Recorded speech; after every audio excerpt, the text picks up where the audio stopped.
अखंड ज्योति जुलाई 2021। शीर्षक है इंद्रिय संयम सुख शांति का ठोस आधार। आत्म संयम स्वर्ग का द्वार है। व्यक्ति हो या परिवार अथवा समाज, संयम ही सुख एवं शांति का आधार है। जीवन में सुख चैन के अभाव का मुख्य कारण असंयम ही है। समाज में फैली हिंसा, अपराध, बलात्कार, रोग, शोक एवं दुख का मूल कारण आत्म संयम की कमी ही है। वस्तुतः आत्म संयम पुण्यार्जन की मात्रा की पहली सीढ़ी है और इस यात्रा में इंद्रिय संयम सर्वप्रथम आता है, जिसकी प्रायः धज्जियां उड़ती रहती हैं। इसका प्रमुख कारण रहता है प्रलोभन का मोहक एवं मायावी आकर्षण, जो पहले व्यक्ति को लुभाता है, आकर्षित करता है, फिर अपनाने पर नागपाश बनकर जकड़ लेता है और पूरा सार तत्व निचोड़कर ही दम लेता है। प्रलोभन का मोहक आकर्षण नाना रूपों में साधक को ठगने एवं पथभ्रष्ट करने के लिए आता है। जीवन में आने वाले प्रलोभनों की मायावी सृष्टि इतनी मनमोहक एवं लुभावनी होती है कि क्षण भर के लिए व्यक्ति की विवेक बुद्धि पंगु हो जाती है और इनके पुष्पित एवं मादक प्रहार से चित्त विक्षिप्त हो उठता है और व्यक्ति अदूरदर्शी निर्णय ले बैठता है।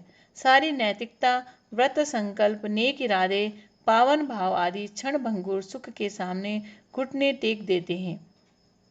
अंततः इससे उत्पन्न होने वाली हानि, कष्ट, पाप, संताप, अपमान एवं अप्रतिष्ठा से व्यक्ति दग्ध हो उठता है।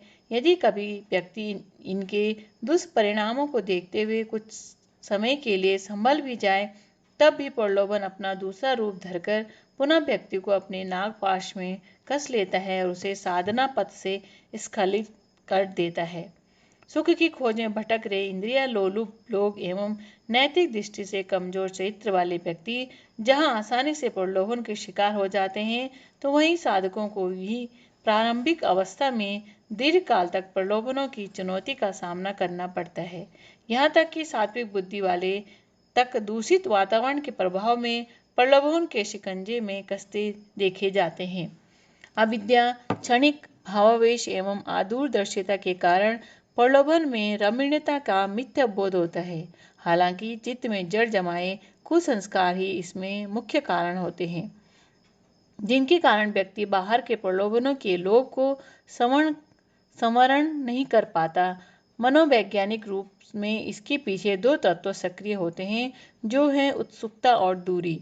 दूरी के कारण अनावश्यक आकर्षण पैदा होता है और विषयासक्त उत्सुकतावश उसमें हाथ डाल बैठता है। ईसाई धर्म में आदि पुरुष आदम एवं एडम के स्वर्ग से पतित होने का मुख्य कारण यही उत्सुकता का अभाव था। जब वे पाप फल को खाने के लिए उत्सुकतावश प्रवृत्त हुए और स्वर्ग से नीचे आ गिरे। यही उत्सुकता एवं दूरी संसार में रहते हुए पाप प्रलोभनों के आकर्षण में व्यक्ति के लुप्त होने का कारण भी बनते हैं। वस्तुतः रमणीयता किसी बाह्य जगत की वस्तु में नहीं होती, बल्कि हमारी अपनी कल्पना और उत्सुकता की भावनाओं की प्रतीक्षाया मात्र होती है। मन की कोई गुप्त अतृप्त इच्छा प्रलोभन का रूप धारण कर लेती है और विवेक का नियंत्रण ढीला पड़ते ही मन बहकने लगता है। तम रज गुण, इंद्रिय लोलुपता, बीमारी, प्रमाद जैसे आवरण के कारण बुद्धि एवं समझ पंगु हो जाती है और व्यक्ति को पतन की ओर ले जाते हैं। अतः मन पर सतर्कता के साथ कड़ी निगरानी रखने की आवश्यकता रहती है कि कहीं यह प्रलोभनों के सामने बहक व भटक न जाए। जैसे युद्ध में प्रतिपक्षी की चाल पर पैनी निगाह रखी जाती है, वैसे ही मन रूपी चंचल शत्रु पर तीव्र दृष्टि रखनी पड़ती है और विवेक को सदा जागृत रखना होता है।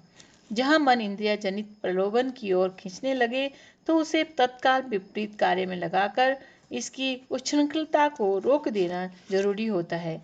निसंदेह हमारा अनगढ़ मन हमारा बड़ा बलवान शत्रु है। वासना और कुविचार की माया इस पर बड़ी शीघ्रता से हावी होती है एवं बड़े बड़े संयमी ऐसे में स्वयं पर काबू खो बैठते हैं और पथभ्रष्ट होते रहते हैं। साधना का इतिहास में ऐसे अनगिनत लोमहर्षक उदाहरणों का साक्षी है। वस्तुतः मन को शुद्ध करना अत्यंत दुष्कर कृत्य है, लेकिन साथ ही साधना समर का एक सत्य यह है कि यदि व्यक्ति दृढ़ता के साथ अपनी आत्मिक उन्नति को देह को लेकर कृत संकल्प हो जाए, अपने आदर्श पर डटा रहे और इच्छा शक्ति को लक्ष्य केंद्रित रखे तो मन की शक्ति बढ़ती जाती है और वासना का अविजित क्षेत्र अपने अधिकार में आने लगता है। यदि तनिक भी इसकी चंचलता में बह गए तो इस विचलन में मनुष्य का चरित्र, आदर्श, संयम, नैतिक दृष्टता, धर्म सब कुछ नष्ट भ्रष्ट हो जाता है।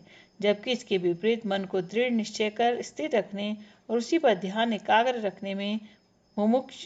रखने से मुमुक्षु की इच्छा शक्ति प्रबल बनती है। वास्तव में इंद्रियों का सुख दुख स्वरूप है या अस्थिर और क्षणिक होता है। इसका आभासित हो रहा आनंद एक आवरण मात्र होता है, जिसकी पूर्ति के लिए व्यक्ति को न जाने कितनी कुचक्र कुटिल रीतियों का अवलंबन लेना पड़ता है। एक इंद्रिय को तृप्त करते करते व्यक्ति दूसरी तीसरी व न जाने कितनी कुचेष्टाओं में लिप्त होता जाता है। भोगी पाप पंख में गहरा धंसा जाता है और जीवन सांसारिक ताप संताप की अग्नि में झुलसता रहता है और इंद्रिय सुखों का कृतदास बनकर जीवन की शांति को खो बैठता है। ऐसे में सांसारिक उत्कर्ष के साथ व्यक्ति आध्यात्मिक संभावनाओं से भी वंचित हो जाता है। श्रीमद् भगवद गीता में भगवान श्री कृष्ण कहते हैं, असंयत्तात्मना योगो दुष्प्राप इति मे मतिः, वश्यात्मना तु यतता शक्य वाप्तुमुपायता। अर्थात मन को संयमित न रखने वाले पुरुष के लिए योग दुष्प्राप्य है। स्वाधीन मन वाले प्रयत्नशील पुरुष द्वारा ही योग प्राप्त होता है, उसी को इष्ट सिद्धि होती है। इसके लिए गीता 6:26 में वे इस चंचल मन को परमात्मा में निरुद्ध करने का आदेश देते हैं। यतो यतो निश्चरति मनश्चंचलमस्थिरं ततस्ततो नियमेत्तदात्मन्मे वश्यं नयेत्। अर्थात अस्थिर और चंचल मन जिस जिस कारण से संसार में जाए, उसे उससे हटाकर बार बार आत्मा में लगाए जाए। संसार के विषयों से विपरीत परमात्मा का जो स्वरूप विशेष आकर्षक लगे, मन बुद्धि को उसमें एकाग्र करने का सतत अभ्यास करते रहें। वैराग्य और श्रेष्ठ चिंतन के अभ्यास से ही प्रलोभन से मुक्ति मिल सकती है।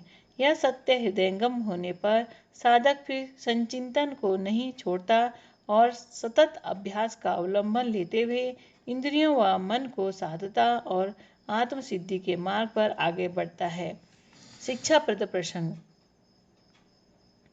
एक पिता ने अपने पुत्र को मिठाई के 2 टुकड़े दिए और उससे कहा, छोटा टुकड़ा दोस्त को देना और बड़ा टुकड़ा खुद खाना। पिता का कहा सुनकर बालक ने हाँ तो कहा, परंतु उसने बड़ा टुकड़ा साथी को दिया और स्वयं छोटा टुकड़ा खाने लगा। पिता दूर खड़े यह दृश्य देख रहे थे। उन्होंने बाद में पुत्र से पूछा, पुत्र तूने बड़ा टुकड़ा उसे देकर छोटा स्वयं क्यों खाया? मैंने तो तुझे साथी को छोटा टुकड़ा देने और स्वयं को बड़ा टुकड़ा खाने को कहा था। वह बालक बोला, पिताजी, दूसरों को अधिक देने और स्वयं कम खाने में मुझे अधिक आनंद आता है। इसके इस कथन पर पिता अपने पुत्र को निहारते हुए सोचने लगे कि सचमुच यही भावना मानवता के लिए आदर्श है और इसी पर विश्व शांति की सारी संभावनाएं निर्भर है। मनुष्य अपने लिए कम चाहे और दूसरों को अधिक देने का प्रयत्न करे तो समस्त झगड़ों का अंत संभव है। राज